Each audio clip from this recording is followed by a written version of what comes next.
ગરીબ લોકો છે તો ગરીબ લોકો માટે કઈ યોજના હોય છે આમાં બીજી? જે પોક્સો કોડ છે કે જેમાં નાની દીકરીઓ ભોગ બને છે બળાત્કારનો, અને એવી દીકરીઓને જે વળતર ચૂકવવાની એ ચૂકવણી પણ અહીંથી થાય છે. રીતે કોઈને સહાય લેવી છે તો અહીંયા અરજી કરી શકશે. તો અરજી કરવા માટેની પ્રોસેસ, ફ્રી સહાય લઈ છે કે એનાથી જે વકીલ મળે છે અમને, તો એ વકીલ પ્રેક્ટિસ કરતા હોય, શીખતા હોય છે, કાંઈ કાયદામાં નબળા હોય છે, આવી થોડી. जहां मिलते हैं रोचक फैक्ट्स, नई खोजें और ज्ञान की दुनिया, जहां मिलती है गेमिंग, म्यूजिक, फिल्में, कहानियां और क्रिएटिविटी, और ये सब आपको मिलेगा सिर्फ एक ही जगह पर, द निराज खेतानी।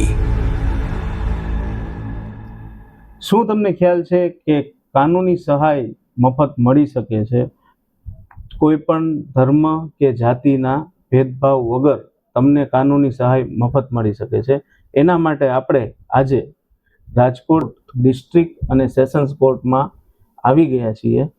ખાસ જિલ્લા કાનૂની સેવા સત્તા મંડળના ફૂલ ટાઈમ સેક્રેટરી જટાણીયા સાહેબની મુલાકાતે. કેમ છો જટાણીયા સર? નમસ્તે, બહુ મજામાં છું. આપ કેમ છો? સર, થોડુંક પહેલા તો તમારા વિશે જાણવા માગશું, અમે જનતાને જણાવવા માગશું કે અહીંયા આપણે કઈ રીતે, તમારો રોલ શું છે, મેઇન અહીંયા ભૂમિકા શું છે, અને પબ્લિક અવેરનેસ માટે આપણે શું કાર્ય અહીંયાથી કરીએ છીએ. હું એચવી ચોટાણીયા જિલ્લા કાનૂની સેવા સત્તા મંડળમાં ફૂલ ટાઈમ સેક્રેટરી તરીકે મારી ફરજ બજાવું છું. આપનો આજનો વિષય ખૂબ જ સરસ અને રસપ્રદ છે, જે બહોળી જનતા સુધી, જાહેર જનતાને આની માહિતી નથી, એના માટે હું જિલ્લા કાનૂની સેવા સત્તા મંડળમાં પૂર્ણ સમય માટે સચિવ તરીકે મારી ફરજ બજાવું છું. મારે સમગ્ર વર્ષ દરમિયાન ફક્ત ને ફક્ત જિલ્લા કાનૂની સેવા સત્તા મંડળમાં પબ્લિક અવેરનેસ માટે, માણસોને મફત કાનૂની સહાય મળી રહે એ માટે, વિક્ટિમ કમ્પન્સેશન માટે અને લોક અદાલતનું સુચારુપૂર્ણ આયોજન થાય એ માટેની મારી કાર્ય પદ્ધતિમાં મારી ફરજ બજાવવાની હોય છે. જે ખેતાણીભાઈએ વાત કરી કે આપણી જે મફત કાનૂની સહાય કઈ રીતે માણસોને મળી શકે, આના માટે આપણા દેશમાં the legal service authority of act 1987થી જે 1995માં અમલમાં આવ્યો, તેનાથી આપણને આનું જોગવાઈઓ મળે છે. એમાં કલમ 12 છે કે કઈ કઈ કેટેગરીના માણસોને મફત કાનૂની સહાય મળી શકે. આ કલમ 12 એટલે સ્ત્રીઓ, બાળકો, કોઈ પણ જેલ કે એવી કોઈ પણ કસ્ટડીમાં હોય એવી વ્યક્તિઓ, પછી અનુસૂચિત જાતિ તથા અનુસૂચિત જનજાતિની વ્યક્તિઓ, આવી કોઈ પણ વ્યક્તિઓ હોય એને બિલકુલ કોઈ વય મર્યાદા, જાતિના ભેદભાવ વિના મફત કાનૂની સહાય મળે છે. આ કોઈ કેટેગરીમાં જે વ્યક્તિ ન આવતી હોય એમને માટે વાર્ષિક આવક મર્યાદા નક્કી કરેલી છે, જે વાર્ષિક આવક મર્યાદા ₹3 લાખ સુધીની છે. સ્ત્રી હોય કે જેલમાં કોઈ હોય તો એના માટે આવી આવક મર્યાદા નથી. સ્ત્રી કદાચ ઉદાહરણ તરીકે બેંક મેનેજર હોય, એમનો પોતાનો 3 લાખ માસિક પગાર હોય તો પણ એમને સ્ત્રીનું આધાર કાર્ડ હોય તો એમને આવી કાનૂની સહાય મફતમાં મળે છે. અને સ્ત્રી ન હોય, બાળક ન હોય, જેલમાં ન હોય કેદી, એના માટે 3 લાખ સુધીના આવકના દાખલાની જરૂરિયાત પડે છે. પરંતુ આ કાયદો છે એ માણસોના લાભ માટે છે, એટલે એમાં કોઈ આવક મર્યાદાના સ્ટ્રિક્ટ પ્રૂફની જરૂરિયાત નથી. અગર કોઈની પાસે આવક મર્યાદા માટે દાખલો નથી તો એ વ્યક્તિ અહીંયા આવી અને સોગંદ ઉપર પોતે સોગંદનામાથી પણ જાહેર કરી શકે છે કે મારી આવક 3 લાખથી ઓછી છે, તો એમને આવી મફત કાનૂની સહાય એટલે કે વકીલની સહાય, કોર્ટ ફીની સહાય, ઝેરોક્સ, જે કોઈ પણ કોર્ટમાં દાખલ કરવાનો કે પોતાની ઉપર થયેલ કેસમાં બચાવ કરવાનો જે કોઈ પણ ખર્ચ થાય એ તમામ ખર્ચ જિલ્લા કાનૂની સેવા સત્તા મંડળ કે તાલુકા કાનૂની સેવા સમિતિ પોતે બેર કરે છે. ગરીબ લોકો છે તો ગરીબ લોકો માટે કઈ યોજના હોય છે આમાં બીજી?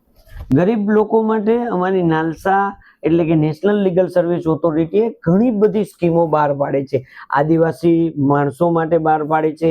વિક્ટિમ એટલે જે ગુનાનો ભોગ બનનાર છે એમને સરકાર દ્વારા જે વળતર ચૂકવવામાં આવે છે એની પણ કમિટી અહીંયા છે અને એનો પણ નિર્ણય અહીંથી લેવામાં આવે છે. જે પોક્સો કોડ છે કે જેમાં નાની દીકરીઓ ભોગ બને છે બળાત્કારનો, અને એવી દીકરીઓને જે વળતર ચૂકવવાની એ ચૂકવણી પણ અહીંથી થાય છે. આવી ઘણી બધી સ્કીમો, એસિડ એટેક જેની ઉપર થાય એમના માટે પણ એ લોકો જો ભોગ બને તો એમને તમામ પ્રકારની મેડિકલથી માંડી વળતર આપવાની, કેસ ચલાવવામાં વકીલની મદદ કરવાની અને એમને કાયદાકીય કોઈ પણ પ્રશ્નોના ગૂંચવણ હોય તો એની પણ અહીંથી જોગવાઈઓ છે. એ સિવાય અમે લો કોલેજમાં લીગલ એડ ક્લિનિકોની સ્થાપના કરીએ છીએ.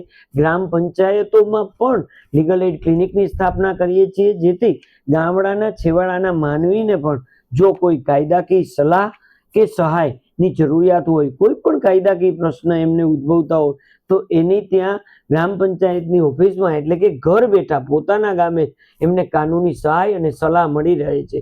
જો એનાથી વધારે જરૂરિયાત હોય તો જ એમણે કોઈ પણ તાલુકાની કે જિલ્લા સ્તરની કોર્ટોમાં આવી અને સલાહ મેળવવાની હોય છે. બીજું મિત્રો, મારે આપના માધ્યમથી એ જણાવવું છે કે જેવી રીતના આપણે કોઈ પણ હોટેલમાં જઈએ છીએ ત્યાં પહેલું જે ટેબલ છે એ રિસેપ્શનિસ્ટનું હોય છે કે ત્યાં જઈને આપણે કોઈ પણ બાબતની હોટેલને લગતી પૂછપરછ કરીએ છીએ. આવી જ પૂછપરછ કાયદા બાબતની કરવા માટે ફક્ત રાજકોટ નહીં, ફક્ત રાજકોટના તાલુકા નહીં, આ દેશની દરેક અદાલતોમાં એક એવું પહેલું ટેબલ કોર્ટમાં એન્ટર થતા બનાવવામાં આવેલ છે. એનું નામ ફ્રન્ટ ઓફિસ છે. ફ્રન્ટનો અર્થ જ એ થાય છે કે આપ એન્ટર થાઓ અને આપને આ સલાહ મળે. ત્યાં જે ચાલુ કામકાજના દિવસો એટલે કે શનિ રવિની રજા સિવાયના અને જાહેર રજા સિવાયના જે દિવસો છે ત્યાં અમારી પેનલ દ્વારા વકીલોની નિમણૂક થાય છે કે એમણે સવારના 10:30 થી 6:10 સુધી ફક્ત ને ફક્ત જે જાહેર જનતા આવે એમને જે કોઈ સલાહ લેવાની હોય એ સલાહ એમને ત્યાંથી કાયદાકીય મળે છે અને ગવર્મેન્ટ એમને 10,000 અને 15,000 પગાર ચૂકવે છે. આના માટે કલમ 12ની કેટેગરી નહીં પણ કોઈ પણ વ્યક્તિ, આ દેશની કોઈ પણ વ્યક્તિ આ ફ્રન્ટ ઓફિસમાં આવી અને પોતે કાયદાકીય સલાહ લઈ શકે છે.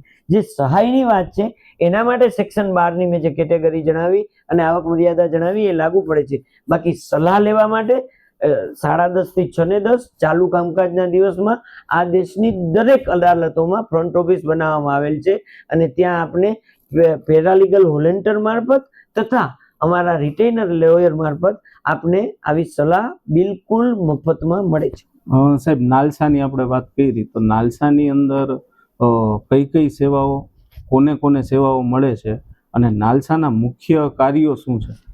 આપે ખૂબ સરસ સવાલ કર્યો કે જે આ લીગલ સર્વિસ ઓથોરિટી છે એના માધ્યમ, એની જોગવાઈઓ તળે આ દેશની સર્વોચ્ચ સત્તાધીશ એટલે નેશનલ લીગલ સર્વિસ ઓથોરિટી, રાષ્ટ્રીય કાનૂની સેવા સત્તામંડળ, જે દેશમાં એકમાત્ર દિલ્હીમાં હોય, એના તળે આ દેશના દરેક રાજ્યોમાં ગુજરાત રાજ્ય કાનૂની સેવા સત્તામંડળ હોય અને એ તળે આ ગુજરાત રાજ્યમાં એમ દરેક રાજ્યમાં પોતાના જેટલા જિલ્લા હોય, આપણા ગુજરાતમાં જે 33 જિલ્લાઓ હોય તો 33 જિલ્લામાં જિલ્લા કાનૂની સેવા સત્તામંડળ હોય અને એ તળે દરેક જિલ્લાની તળે જે તાલુકા કોર્ટ આવે એમાં તાલુકા કાનૂની સેવા સમિતિ હોય. નાલસાનું કામ આ ગરીબ અને મધ્યમ વર્ગ કે નબળા માણસો કે પીડિતો કોઈ પણ બાબતનો ભોગ બનેલા હોય એના માટે એમને ફાયદારૂપ થાય એવી સ્કીમો બનાવવી, એ સ્કીમોના અસરકારક અમલીકરણ થાય એ માટેનું આ માળખું ગોઠવવામાં આવેલ છે અને એ દરેક જગ્યાએ ફોરવર્ડ કરી અને એનું વ્યવસ્થિત માળખું ગોઠવી એ દરેક સ્કીમોનો મહત્તમ લાભ જાહેર જનતા લે એ ઉદ્દેશ્ય છે. બીજો ઉદ્દેશ્ય કે જે કોર્ટોમાં પેન્ડિંગ કેસો છે એ પેન્ડિંગ કેસોની આ દેશની દરેક અદાલતોમાં 4 રાષ્ટ્રીય લોક અદાલતોનું આયોજન કરવું. જે આ દેશની દરેક અદાલતોમાં એક સરખા દિવસે 4 રાષ્ટ્રીય લોક અદાલતોનું આયોજન થાય છે. એ સિવાયની બીજી 8, 10, 15 લોક અદાલતો સ્થાનિક સ્તરેથી ગોઠવી શકાય છે, પરંતુ 4 લોક અદાલતો જે રાષ્ટ્રીય કહેવાય છે એ નાલસા દ્વારા નક્કી થાય છે. એ સિવાય આ જે મફતમાં કાનૂની સહાય કે સલાહ આપવામાં આવે છે એમાં જે વકીલોને ખર્ચ ભોગવવાનો થાય છે તો એમને જે પગાર ચૂકવવાનો થાય છે એ ગ્રાન્ટ પણ નાલસા દ્વારા આપવામાં આવેલ છે અને નાલસા આ બધી જ વસ્તુઓનું સુપરવિઝન કરે છે. એમાં એક મિત્રો આપને મારે વધારે એક માહિતી આપવી છે કે જો આપના કોઈના કોર્ટમાં કેસ પેન્ડિંગ હોય કે પેન્ડિંગ ન હોય, પરંતુ આ દેશની કોઈ પોલીસ સ્ટેશન કે કોઈ અદાલતમાં કેસ પેન્ડિંગ ન હોય અને આપને કોઈ એવો કાયદાકીય પ્રશ્ન ગૂંચવતો હોય કે કોઈ વ્યક્તિ સાથે આપને કોઈ વિવાદ હોય ગમે તે પ્રકારનું, તો એ વિવાદ માટે પણ મીડિયેશન સેન્ટર અહીંયા ઉપલબ્ધ છે, જેમાં પ્રી લિટિગેશન મીડિયેશન કે આ દેશની કોઈ અદાલતમાં કે પોલીસ સ્ટેશનમાં કોઈ કેસ પેન્ડિંગ નથી તો ફક્ત એક પાનાની એક પેજની અરજી આપી અને આપનું નામ, આપનો મોબાઈલ નંબર, સામે કઈ વ્યક્તિ સામે આપને શું તકલીફ છે એ વ્યક્તિનું નામ, મોબાઈલ નંબર આપશો તો 40 કલાક તાલીમ લીધેલા મીડિયેટરો દ્વારા મીડિયેશનની પ્રક્રિયા કરવામાં આવશે. અને જો આપનો કેસ કોર્ટમાં દાખલ થઈ ગયો હોય કે પોલીસ સ્ટેશનમાં દાખલ થઈ ગયો તો પણ એમાં મીડિયેશન શક્ય છે. એને મીડિયેશન કહેવામાં આવે છે. પહેલાને દાખલ થતા પહેલાને પ્રી લિટિગેશન મીડિયેશન. આનું પણ જે ઓબ્ઝર્વેશન એટલે કે જે આયોજન સુનિશ્ચિત કરે છે એ બધા જ નિયમો ઘડવાનું કામ નાલસાનું. આપણે જે વાત કરી તમે હમણાં એક અરજીની પ્રી લિટિગેશનની ચોખવટ આપણે કરી અત્યારે તમે કીધું કે અરજી કઈ રીતે, હવે જનરલ અરજી કઈ રીતે અહીંયા સ્વીકારવામાં આવે છે, કઈ રીતે કોઈને સહાય લેવી છે તો અહીંયા અરજી કરી શકશે, તો અરજી કરવા માટેની પ્રોસેસ? હા, આ મીડિયેશનની અરજી કરવા માટે કે કાનૂની સહાય મેળવવા માટે આપ જે પણ વિસ્તારમાં રહો છો ત્યાંની નજીકની જે કોર્ટ હોય એ કોર્ટમાં જશો એટલે મેં જેમ વાત કરી એમ ફ્રન્ટ ઓફિસ જેવું ટેબલ હશે, ત્યાં પેરાલીગલ વોલેન્ટિયર અથવા રિટેનર લોયર અથવા બંને ત્યાં બેઠેલા હશે. આપ આપનો પ્રશ્ન ત્યાં કહેશો એટલે રજિસ્ટરમાં આપનું નામ નોંધી અને જે ફોર્મ ભરવાનું છે ફોર્મ ભરવામાં પણ આપને મદદ કરશે. અગર આપને વાંચતા નથી આવડતું, લખતા નથી આવડતું તો પણ એ વ્યક્તિ જે પેરાલીગલ વોલેન્ટિયર બેસેલ છે એ વ્યક્તિ આપની તમામ હકીકતો લઈ ફોર્મ ભરી દેશે. આપ સહી કરી શકતા હશો તો સહી કરીશો, અંગૂઠો મારતા હશો તો અંગૂઠો, અને એ ફોર્મ ઇન ટર્ન અહીંયા જિલ્લા કાનૂની સેવા સત્તામંડળ કે તાલુકા કાનૂની સેવા સમિતિમાં આવશે. અને પછી આપને જો આપને સહાયની જરૂર હશે તો આપના કેસ માટે વકીલની ફાળવણી થશે અને આપને જાણ કરવામાં આવશે કે આ વકીલ સાહેબ આપને ફાળવવામાં આવેલ છે, એનો મોબાઈલ નંબર આ છે. એ વકીલ સાહેબ આપનો સંપર્ક કરી આપની તમામ માહિતીઓ લઈ આપની ઉપર કેસ થયેલ હશે તો એનો બચાવ કરશે, અને જો આપને કેસ દાખલ કરવાનો થતો હશે તો એ દાખલ કરશે. આ તમામ ફોર્મ દરેક ફ્રન્ટ ઓફિસમાં ઉપલબ્ધ છે અને એમાં બિલકુલ સામાન્ય માહિતી, નામ, ઉંમર, આપનો મોબાઈલ નંબર, સામે કઈ વ્યક્તિ સામે તકલીફ છે એનું નામ, મોબાઈલ નંબર અને એમનું સરનામું, બસ આ, અથવા આપની ઉપર કેસ થયો હોય તો એની નકલો જે આપને કોર્ટ કે પોલીસ સ્ટેશન મારફત એ આપણે ફ્રન્ટ ઓફિસમાં કે આપને ફાળવવામાં આવેલ વકીલ સાહેબને પ્રોવાઈડ કરવાની હોય, જેના ઉપરથી એ આપને કાયદાકીય સલાહ અને સહાય બંને કરશે. સામાન્ય જનતા માટે કોઈ એવું ફોર્મ નથી કે જે કોઈ પણ વ્યક્તિ ન ભરી શકે. બિલકુલ અભણ વ્યક્તિ પણ ફ્રન્ટ ઓફિસમાં આવશે તો એમને આ ફોર્મ ભરવામાં પણ મદદરૂપ કરવામાં આવશે. સર, આની સાથે સાથે જ એક પ્રશ્ન જોડાયેલો છે કે કાનૂની સહાય જે આપણે છે ફ્રી કાનૂની સહાય, એની સાથે સાથે એક પ્રશ્ન જે એક પોઈન્ટ છે કે શબ્દ છે લોક અદાલત. તો લોક અદાલત શું છે ને, લોક અદાલત જે યોજવામાં આવે છે વર્ષમાં, તો એ શું કામ આવે છે યોજવામાં? હા, મેં જેમ અગાઉ કીધું એમ કે રાષ્ટ્રીય કાનૂની સેવા સત્તા મંડળ દ્વારા સંપૂર્ણ આખા દેશની અંદર 4 રાષ્ટ્રીય લોક અદાલતની તારીખો રાષ્ટ્રીય કાનૂની સેવા સત્તા મંડળ નક્કી કરે છે, જેમાંથી હમણાં જ માર્ચ મહિનામાં છેલ્લી લોક અદાલત 14/3 રોજ ગઈ. હવે પછીની લોક અદાલત જુલાઈ મહિનામાં, એ પછી સપ્ટેમ્બર અને એ પછી ડિસેમ્બર. આ લોક અદાલત આપની ઉપર થયેલા કોર્ટમાં પેન્ડિંગ કેસો માટે તથા કોઈ પણ વ્યક્તિ ઉપર કેસ નથી થયેલા પણ કોઈને જીઈબીનું દેવું બાકી છે, મોબાઈલ કંપનીના બિલ ભરવાના બાકી છે, તો એ પ્રી લિટિગેશન કેસો માટે પણ આ બંને કોર્ટમાં પેન્ડિંગ તથા કોર્ટમાં દાખલ ન થયે બંને કેસો માટેની લોક અદાલત હોય છે. લોક અદાલતમાં પોતાનો કેસ મૂકવા માટે કોઈ પણ પક્ષકારે 1 પણ રૂપિયાનો ખર્ચ કરવાનો નથી. ફક્ત કોર્ટમાં પોતાના વકીલશ્રી દ્વારા અથવા પોતે જાતે જઈ અને પોતાનો કેસ લોક અદાલતમાં મૂકવા માટે વિનંતી કરી શકે છે. મૌખિક કે લેખિત, મૌખિક વિનંતી કરવાથી પણ પોતાનો કેસ લોક અદાલતમાં રહે છે. એમાં જે સમાધાન પાત્ર કેસો છે, ખાસ કરીને ચેક બાઉન્સના કેસો, પતિ પત્ની વચ્ચેના કૌટુંબિક વિવાદોના કેસો, અકસ્માત વળતરના કેસો, આવા બધા કેસોમાં લોક અદાલતમાં મૂકી અને બંને પક્ષકારોને એક ફ્લોર ઉપર એટલે સમાન જગ્યા પર બેસાડી સમાધાનથી એનો નિકાલ લાવવા પ્રયત્ન કરવામાં આવે છે. કોર્ટમાં જજ સાહેબનું ડાયસ ઊંચું હોય છે, જ્યારે લોક અદાલતમાં બંને પક્ષકારોએ તથા જજ સાહેબે એક જ સમાન અંતરે બેસી અને સમાધાનથી એનો નિવેડો લાવવાનો હોય છે. એના જે લાભ આપે પૂછ્યા તો લોક અદાલતના જે 2 થી 3 મહત્વના લાભ છે એ મારે આપને જણાવવા છે કે એક તો કોઈ પણ કોર્ટમાં કેસ જો એનો મેરિટ ઉપર નિકાલ થશે કોર્ટના જજમેન્ટથી તો એક પક્ષકારની જીત થશે, બીજાની હાર થશે અને એની ઉપર ડિસ્ટ્રિક્ટ કોર્ટમાં, એની ઉપર હાઈકોર્ટમાં, એની ઉપર સુપ્રીમ કોર્ટમાં એમ જુદા જુદા તબક્કે અપીલો થઈ શકે. સમાધાન જો લોક અદાલતમાં કરવામાં આવશે તો એ સમાધાન બંને પક્ષકારોને બંધન કરતા હશે. બંને પક્ષકારોએ પોતપોતાની શરતો અને અનુકૂળતા મુજબ થોડું થોડું જતું કરીને થોડું આગળ આવીને સમાધાન કરેલ હશે તો એમાં અપીલ થઈ શકતી નથી. બીજું, મોટર અકસ્માત વળતર જેવા કેસોમાં જો સમાધાન થશે તો જે રકમ કોર્ટના નિર્ણયથી કેટલા સમય પછી મળવાની હશે ને, કોર્ટના નિર્ણય પછી 2 વર્ષ 4 વર્ષ, એ રકમ આજે આપને લોક અદાલતમાં સમાધાન થવાથી મળી શકશે. એમાં વીમા કંપની પણ વધારે વળતર ચૂકવ્યાની અપીલ નહીં કરી શકે, કારણ એમાં વીમા કંપનીએ પણ બેસી અને સમાધાન કરેલ હશે. ત્રીજી વસ્તુ કે કોર્ટમાં કેસનો નિર્ણય થવાથી એક ઘરે દીવા થાય છે, એક પક્ષકાર હારે છે, બીજો પક્ષકાર જીતે છે. જ્યારે લોક અદાલતમાં બંનેના ઘરે દીવા થાય છે, બંને પક્ષકારો વિન વિન પરિસ્થિતિમાં હોય છે. આ લોક અદાલતના ખૂબ જ મહત્વના અને ઉપયોગી એવા ફાયદા છે. સારું સર, લોક અદાલત વિશે જનરલ ઓડિયન્સને આ બાબતે આઈડિયા આવશે કે લોક અદાલત શું કામ એટેન્ડ કરવી જોઈએ. કદાચ કોઈ કેસમાં સામેથી લોક અદાલતમાં બોલાવે છે તો શું કામ જવું જોઈએ, કે બંનેમાં વિન વિન કન્ડિશન? બંનેમાં વિન વિન, એક પક્ષકારની જીત નહીં, એક પક્ષકારની હાર નહીં, બંને પક્ષકારની જીત. એક સમાન ફ્લોર ઉપર બેસી પોતાને બંનેને અનુકૂળ હોય, અને આ માટેની એક લોક અદાલત પૂરી થયા બાદ બીજી લોક અદાલત આવે, એ બે લોક અદાલતની વચ્ચે 3 મહિના જેટલો સમયગાળો હોય છે.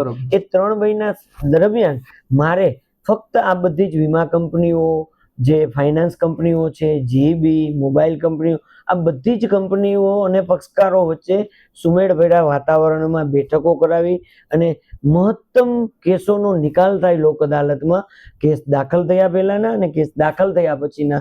તો લોક અદાલતના દિવસે કોર્ટમાં રજા હોય છે, એક પણ કેસ દાખલ થતો નથી, પરંતુ હજારોની સંખ્યામાં કેસોનો નિકાલ થાય છે, અને એ પણ એવી સારી રીતે કે ઉપલી અદાલતોમાં એની અપીલ નથી થતી. એટલે પક્ષકારોને પણ ફાયદો છે, કોર્ટોને પણ ફાયદો છે, બધા જની વિન વિન પરિસ્થિતિ છે. સર, એક બીજો ક્વેશ્ચન વચ્ચે છે આમાં, કે એક એવી માન્યતા છે કે ફ્રી સહાય લઈ છે કે એનાથી જે વકીલ મળે છે અમને, તો એ વકીલ પ્રેક્ટિસ કરતા હોય, શીખતા હોય છે, કાં એ કાયદામાં નબળા હોય છે, આવી થોડીક માન્યતા છે, જેને કારણે પણ માણસો સહાય લેવા નથી આવતા અને પ્રાઇવેટ કરે છે અપોઇન્ટ. તો એ વસ્તુ વિશે થોડીક ચર્ચા કરવી હતી. કે આપે ખૂબ જ સરસ સવાલ પૂછ્યો. આ બિલકુલ જે આજે જાહેર જનતામાં જે ચર્ચાસ્પદ મુદ્દા છે, એ ચર્ચાસ્પદ મુદ્દા માટે આ નાલસાનું આ મફત વકીલની સહાય અને સલાહ આપવા માટેનું જે રેગ્યુલેશન છે, એનું નામ જ એટલે એવું રાખવામાં આવેલું છે કે મફત અને સક્ષમ. અમે જે વકીલ સાહેબો ની ફાળવણી કરીએ છીએ સહાય આપવા માટે, જે કોઈ પક્ષકારને વકીલની ફાળવણી થાય છે, એ વકીલ સાહેબનું દર મહિને એમણે કરેલા કામનું ઇવેલ્યુશન એટલે કે મૂલ્યાંકન દરેક જજ સાહેબ કોર્ટ દ્વારા કરવામાં આવે છે, કે એમને જે સહાય આપવામાં આવેલ છે એ બીજી પ્રાઇવેટ વ્યક્તિએ રોકેલ વકીલશ્રી જેટલી જ સક્ષમ મળે છે કે નહીં. અને જો એ સક્ષમ ન હોય તો એ વકીલ સાહેબને એ પેનલમાંથી, એ પક્ષકારને આપેલ વકીલમાંથી, એ સહાયમાંથી એ વકીલ સાહેબનું નામ દૂર કરી દેવામાં આવે છે. અને જે કોઈ વ્યક્તિ મફતમાં સલાહ કે સહાય લેવા આવેલ છે એમને સંપૂર્ણ 100% સંતોષ થાય એવા સક્ષમ વકીલ મળેલ છે, એવું ધ્યાન રાખવાની ફરજ અમારી દરેક કોર્ટની તથા જિલ્લા કાનૂની સેવા સત્તા મંડળની છે, કે દરેક પક્ષકારને એવો અહેસાસ થવો જોઈએ કે મને જે વકીલ મફતમાં આપવામાં આવેલ છે એ મફતમાં એટલે બિલકુલ અણઆવડત કે બિન આવડત વાળા નહીં, પરંતુ કાર્યદક્ષ અને સક્ષમ વકીલની સહાય પૂરી પાડવામાં આવે. સર, એક્સેસ ટુ જસ્ટિસ, એના વિશે કંઈક આપણે ચર્ચા કરીએ. એક્સેસ ટુ જસ્ટિસ મીન્સ કે અમારો જે એમ મોટો છે, મિત્રો આપના માધ્યમથી આજે જે કેતાણીભાઈ આયોજન કરેલ છે આ યુટ્યુબના વિડીયો દ્વારા, એ માધ્યમથી મારે એ જ કહેવા માંગુ છું કે આ દેશની એવી આપણે 70% વ્યક્તિઓ લઈ લઈએ જાહેર જનતા, કે જેને મેં આજે જે વાત શેર કરી કે આ દેશની દરેક અદાલતોમાં આવી એક ફ્રન્ટ ઓફિસ છે, એવી આપણને ખબર જ નથી. એક ઉદાહરણ તરીકે ખેડૂત છે કે જેની પાસે 3 વીઘા જમીન છે, એને સેઢા પાડોશી હેરાન કરતા હોય કે એને કોઈ કાયદાકીય મુશ્કેલી હોય, તો એ વ્યક્તિને એવું થાય છે કે મને કોઈ વકીલ સાહેબ ઓળખતા નથી, મારે કોઈ ઓળખાણ નથી, મારા એવા સગા સંબંધી નથી, તો હું જો કોર્ટમાં જઈશ, વકીલ રોકીશ, તો મારે પોતાની જમીનને બચાવવા કરતાં મારી જમીનમાંથી મારી જમીન વેચાઈ જશે અને હું હવે કાનૂની દાવપેચમાં પડી જઈશ. એના માટે જ આ સંસ્થા છે. એક્સેસ ટુ જસ્ટિસ મીન્સ કે દરેક વ્યક્તિને સમાન ન્યાય, એ વ્યક્તિ પૈસાદાર છે, ગરીબ છે, નબળો છે, મધ્યમ વર્ગ છે, સ્ત્રી છે, અનુસૂચિત જાતિના છે, જનજાતિના છે, બાળક છે, જેલમાં છે, નથી, આવક મર્યાદા છે, આવક મર્યાદા નથી, આવી કોઈ ભેદભાવ નથી. એટલે જ આ દેશની દરેક અદાલતોમાં આવી એક ઓફિસ ખોલવામાં આવેલ છે કે સૌથી નાનામાં નાનો માણસ કે વ્યક્તિ, પ્રજા, ઉંમરના, જ્ઞાતિના કોઈ પણ ભેદભાવ વિના આવી સલાહ અને સહાય મેળવી પોતાને ન્યાય મળવાનો સંતોષ પામે છે. એક્સેસ ટુ જસ્ટિસનું સૂત્ર જાના માટે છે કે દરેક વ્યક્તિને સમાન ન્યાય આપવાની છે. પછી એ ગરીબ હોય કે અમીર ગરીબ, હોય, મધ્યમ વર્ગ, અમીર, કોઈ પણ કેટેગરીનો જેલમાં હોય તો એનો પણ યોગ્ય બચાવ કરવો એ એક્સેસ ટુ જસ્ટિસમાં આવે છે. બરોબર. કોઈ વ્યક્તિ ખોટી રીતે જેલમાં ન પડી રહે, કાયદા મુજબ એને મળતી છૂટછાટો મુજબ એને પણ જામીન મળે એ માટેના પ્રયત્નો અત્રેની સંસ્થા દ્વારા કરવામાં તો ફ્રી સહાય માટે કયા કયા પ્રકારના કેસ જનરલી આવતા હોય છે કે કયા કયા પ્રકારની અરજી કરી શકાય છે? કોઈ કેવા પણ કેસ એમ? આ દેશની કોઈ પણ અદાલતમાં જે રાષ્ટ્રદ્રોહ સિવાયના કેસો છે તમામ પ્રકારના કેસોમાં મફત વકીલની સહાય આપવામાં આવે છે. ફક્ત રાષ્ટ્રને હાનિ પહોંચે એવા કોઈ કેસો હોય એ કેસો સિવાય કોઈ પણ કેટેગરી, એમાં મોટર અકસ્માત, ચેક લેણા, લેબર, ઇન્ડસ્ટ્રીયલ, ફેમિલી કોર્ટ, કૌટુંબિક વિવાદ, આપની ઉપર મારામારીનો કેસ થયો, કોઈ પણ પ્રકારના કેસ, એમાં કોઈ પણ અપવાદ નથી. ફક્ત મેં આપને કીધું એમ કે રાષ્ટ્રહિત નું જોખમાય હોય એવા કેસો હોય રાષ્ટ્રદ્રોહ અંગેના, તો એવા કેસમાં મફત કાનૂની સહાય. તો મિત્રો, ઘણી બધી આપણને ચર્ચા થઈ સર સાથે, ઘણી બધી આપણને ઇન્ફોર્મેશન મળી સર પાસેથી કે આપણે કઈ કઈ પ્રકારના કેસમાં આપણે સહાય લઈ શકીએ છીએ, નાલસા કેટલી આપણને સહાય કરે છે, એક્ટ જે છે આ એની અંદર શેનો સમાવેશ થયો, બધી વસ્તુની જાણકારી સરે મસ્ત આપી છે આપણને. ટોટલ આપણી પાસે અત્યારે એમ કહીએ તો હવે એ નોલેજ છે કે આપણે કઈ કઈ પ્રકારની સહાય લેવા માટે આપણે રિસેપ્શન જે સરે કીધું કે રિસેપ્શન ઉપર આવી શકશું અને ચર્ચા કરી શકશું, સમાધાન મેળવી શકશું. સર ખૂબ ખૂબ આભાર તમારો, ધન્યવાદ સર કે આવી સરસ ઇન્ફોર્મેશન તમે અમને આપી.